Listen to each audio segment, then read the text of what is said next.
Olá, seja bem-vindo de volta. Olha só, agora nós finalizamos o nosso estudo técnico preliminar para você que está aqui no curso Planejamento de Compras Públicas comigo, tá bom? Finalizamos o nosso estudo técnico preliminar e nós vamos agora aplicar um checklist, ou como você queira, uma lista de verificação, para que nós possamos reduzir a probabilidade de cometer erros na elaboração do estudo técnico preliminar.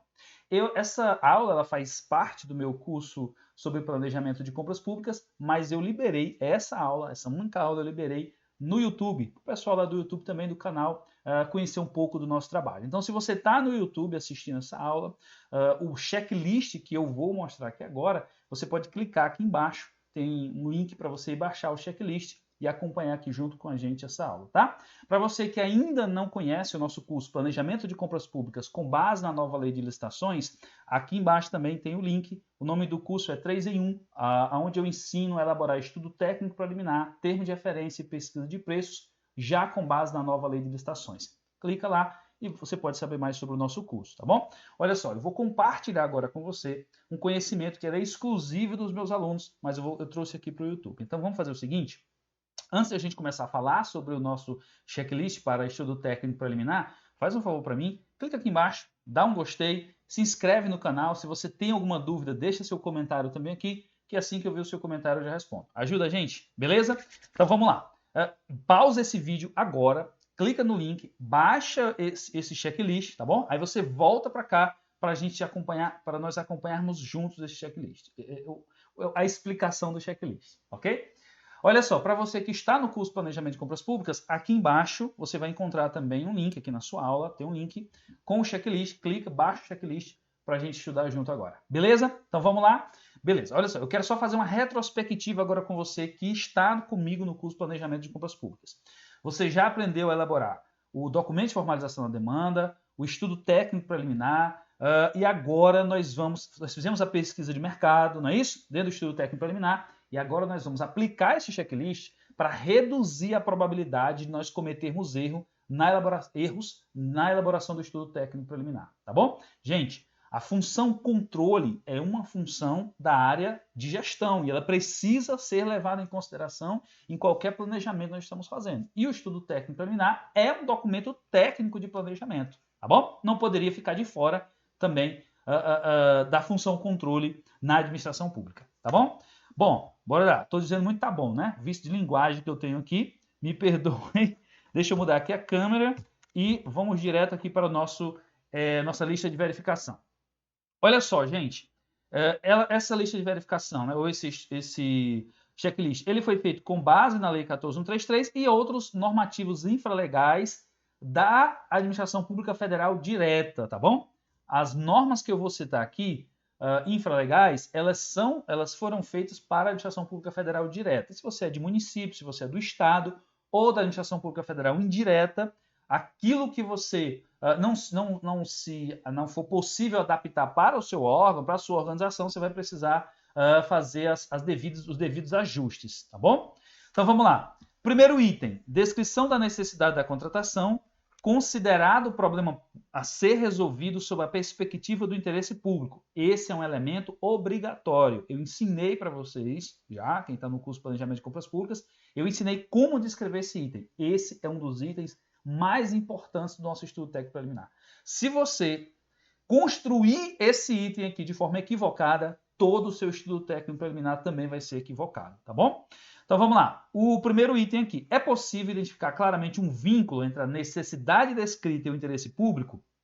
Então, o ideal é que você identifique de cara. Quando você lê o texto, já seja possível você identificar um vínculo entre a necessidade, né, ou o problema que está sendo resolvido e o interesse público envolvido. Então, você coloca aqui sim ou não. Em caso positivo, cite os itens do ETP em que se encontra essa argumentação.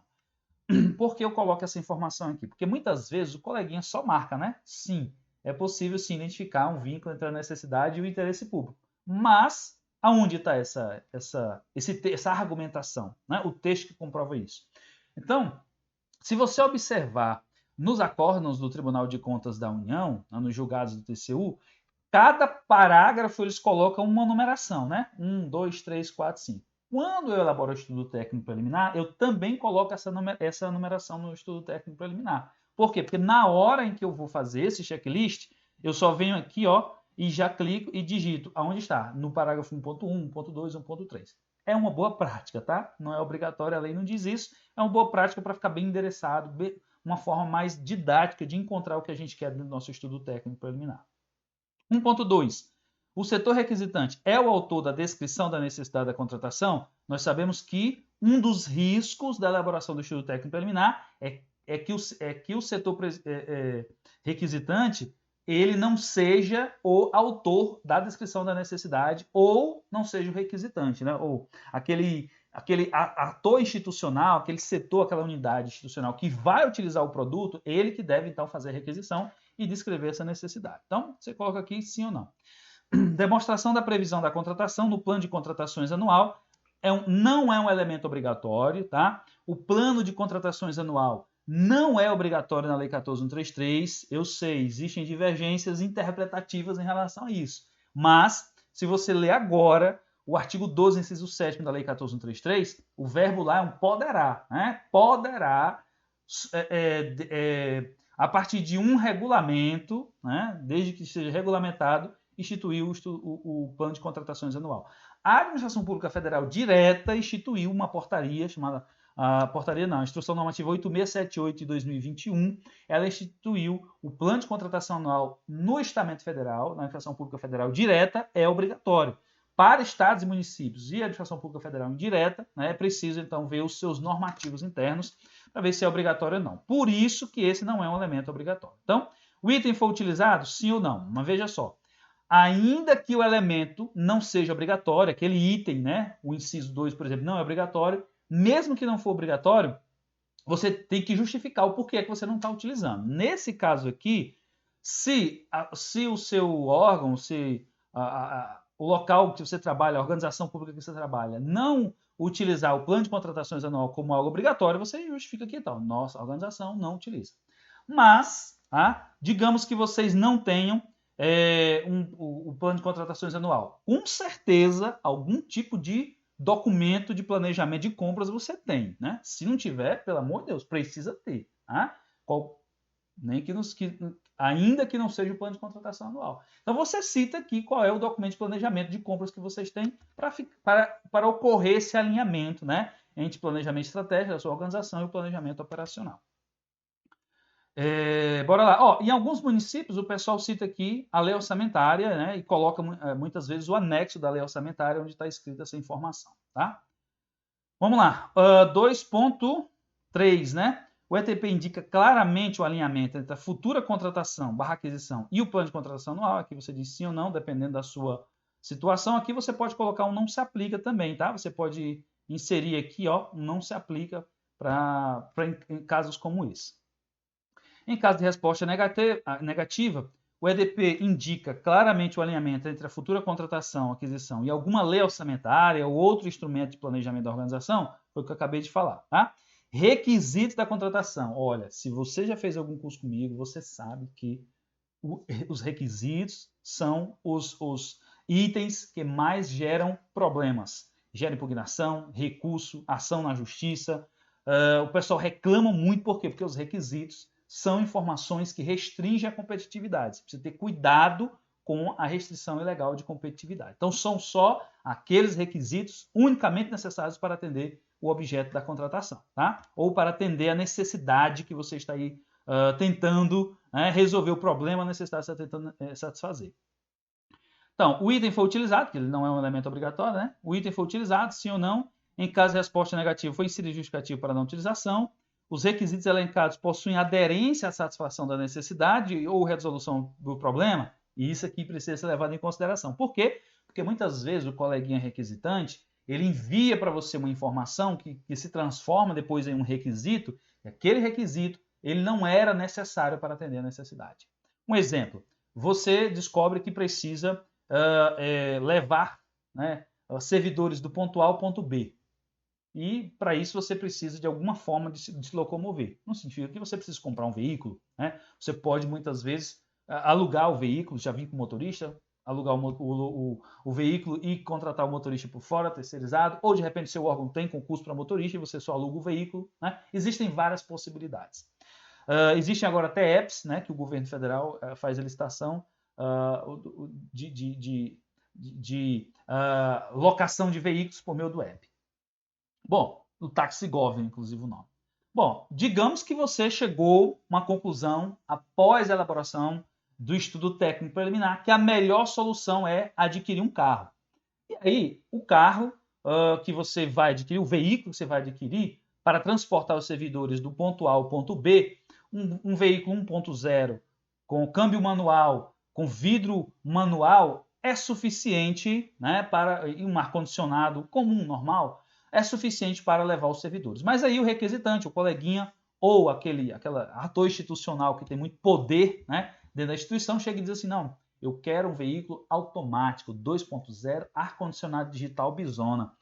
Aí você vê que existem requisitos, especificações, né, que eles não possuem aderência à satisfação da necessidade ou resolução do problema. Por quê? Porque eles estão acima dos requisitos mínimos para atender a necessidade. Você nem pode ter requisitos a mais nem requisitos a menos. Tá? Lembre-se sempre disso. Durante a pesquisa de mercado, foi verificado se o mercado possui empresas com capacidade de entregar o produto / serviço com os requisitos elencados? Tem que ver que tem competitividade. Não adianta só você dizer que quer receber travou aqui agora, né? Perdão. Não adianta só você dizer que quer a especificação, uma determinada característica de um produto ou serviço, sem ver se o mercado tem condição de atender aquela necessidade. Né? Se você colocou um requisito, você precisa ir no mercado, faz a pesquisa de mercado.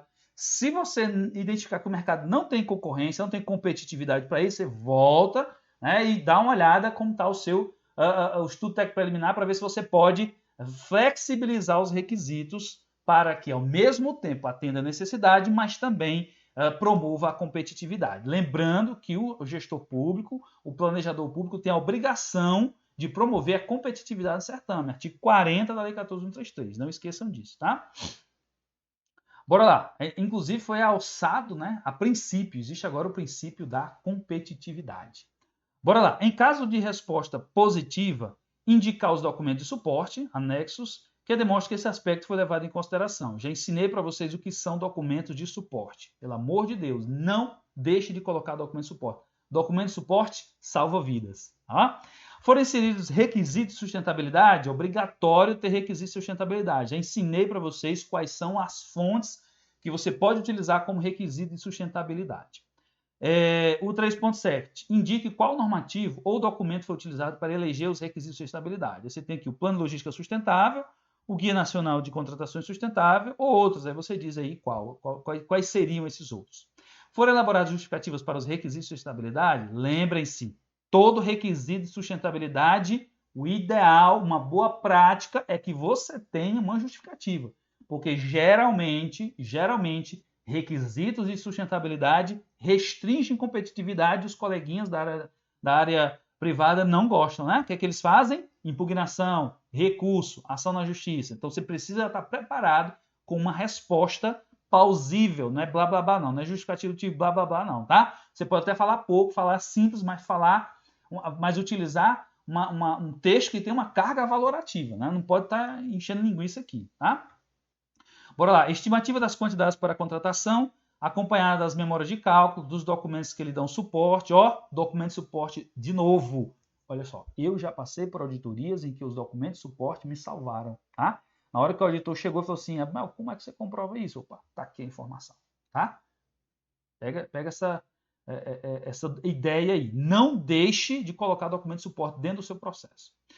De modo a possibilitar que eles dão suporte, que considerem interdependências com outras contratações, de modo a possibilitar a economia de escala. Também é um elemento obrigatório. 4.1. Foram elaboradas estimativas das quantidades a serem adquiridas? Se sim, né, indica os documentos de suporte. Esse é um elemento obrigatório. E olha só, eu mostrei para vocês o acórdão do TCU durante a aula anterior. Mostrei para você que o Tribunal de Contas da União ele entende que é um erro grosseiro não ter esses documentos de suporte, essas memórias de cálculo dentro do processo.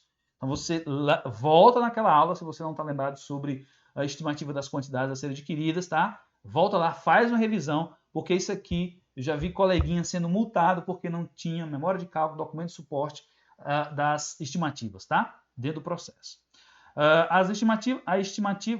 Perdão, pessoal, tem um errinho aqui, eu já vou subir com uma... Deixa eu só abrir logo aqui com ele em Word. Eu tenho ele em Word? Não. Depois eu vou corrigir, já subo com ele corrigir, tá, pessoal? Para vocês. Tem um errinho de português aqui. As estimativas das quantidades a serem adquiridas, contratadas, foram elaboradas a partir de uma metodologia quantitativa. Lembre-se, metodologia quantitativa, artigo 40, tá? Da Lei 14.133. E está documentado no processo, você diz passo a passo como foi que você chegou aqui nessa quantidade, né? Não é só dizer, ano passado a gente consumiu 10, vou botar mais 10% em cima e vou licitar. Não é assim, tá? Se sim, você marca aqui ou não, indica os documentos de suporte.